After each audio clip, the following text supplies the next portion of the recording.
المذاكرة ليلة الامتحان ليها متعتها الخاصة، خصوصا لو لسه متعرفش حاجة في المنهج خالص. ومهما كانت المرحلة الدراسية بتاعتك، خليك متأكد انك هتحتاج تذاكر قبل الامتحان بيوم واحد في احد المراحل دي. تعال نعرفك اهم الحاجات اللي تعملها في الموقف ده.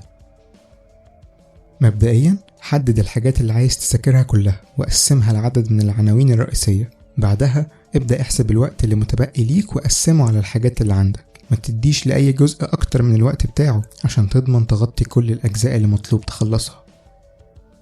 قبل ما تبدأ ابعد عنك أي حاجة ممكن تشتتك، يعني مش تبقى قاعد بتلعب طول الترم وجاي تفتح فيسبوك دلوقتي. اقفل موبايلك خالص، وحبذا لو قعدت لوحدك في مكان مغلق بعيد عن أي صوت أو ضوضاء.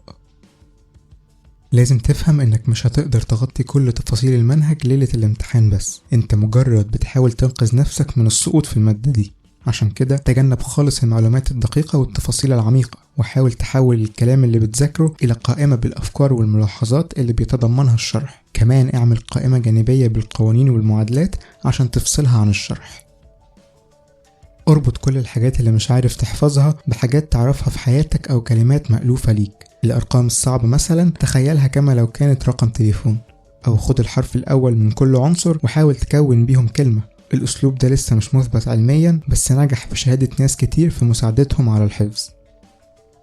أكيد احنا متفهمين انك مضطر تذاكر على قد ما تقدر، بس لازم تدرك انك لو ما أخدتش قسط كافي من النوم، جزء كبير من المجهود اللي عملته هيروح أدراج الرياح. فحاول بشتى السبل انك تحافظ لنفسك على 6 ساعات من النوم على الأقل في وسط أكوام المذاكرة اللي وراك.